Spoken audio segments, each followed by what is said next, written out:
about the Millhouse Bed and Breakfast. Yeah. On State Prison Hollow Road.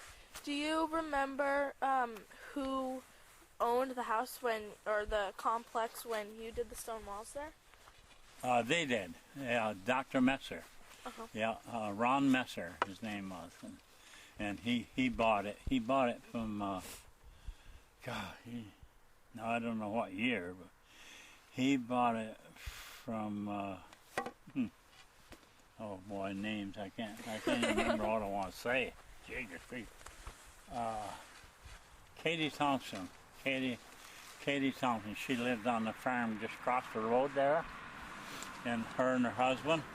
And then her husband, he passed away, and she had, I think it was 7 or 8 kids, and she had to bring them kids up all by herself, and they worked on the farm there. One of them had the farm. Well, they all had it, but couple of them worked there, and then they went and did something else, and then Vesper ended up with, her husband was named Vesper, too, Vesper Thompson, and Harrison Thompson his brother used to have the store where the little store is down to the farm down here now, right there. He used to have that, and then they sold that, and I can't remember who he sold it to, but he sold that and went and lived over to the Millhouse.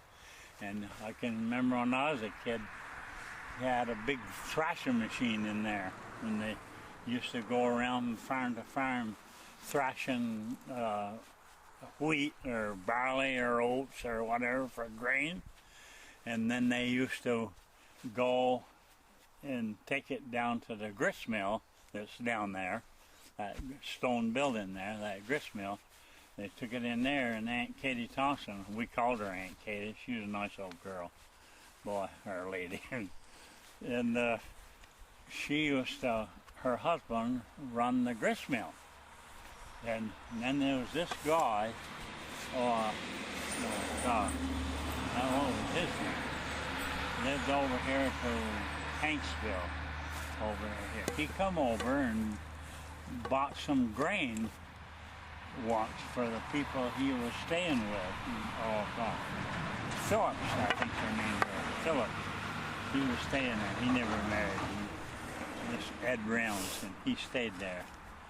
And let me see now, how did that go? He did, so they sent him over to get some grain one day. The Millhouse changed because the times were rough, and so the grist mill changed over time to different mills. Then were eventually shut down. It then became a bed and breakfast, which is no longer operating because the owners didn't feel that it was working out. The mill also changed over time to fit the needs of its present owners. So he says, "You can go to hell, Katie Thompson." And she said, "Well, that's all right." She said, "I'll see you there." I always remember that. She said, "That's all right, I'll see you there." She said, "Oh, chicken sprinkles." So that was a grist mill, and then there used to be a dam there, the bridge. They had a wooden bridge.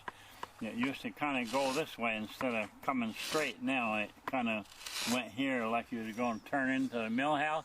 And you went across the bridge and across that, and then there's a wooden dam there, same as up here to the pond up here.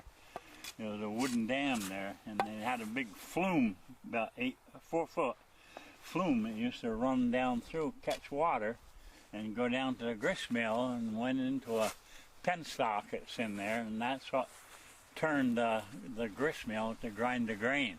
And then the water went out underneath it and went back in the river again. But in order to do it, they had to have the dam there to catch the water. And then when it used up the water, they had to wait for the dam to fill up again and then go again. That's the power that they had. But and then Dr. Messer, he bought it. He's had it for, I don't know how many years. He's had it for quite a few years. But he wants to retire now, and he lives down in Massachusetts. He wants to retire, and now, and his kids, he had 4 kids by his first wife and 4 by his second. And the kids wanted to buy the place, but the taxes and everything was so high on it, they couldn't afford it, so they couldn't afford to have it. So he still owns it. It's for sale, but he still owns it. And I did fixed up the walls and added added 3 more walls.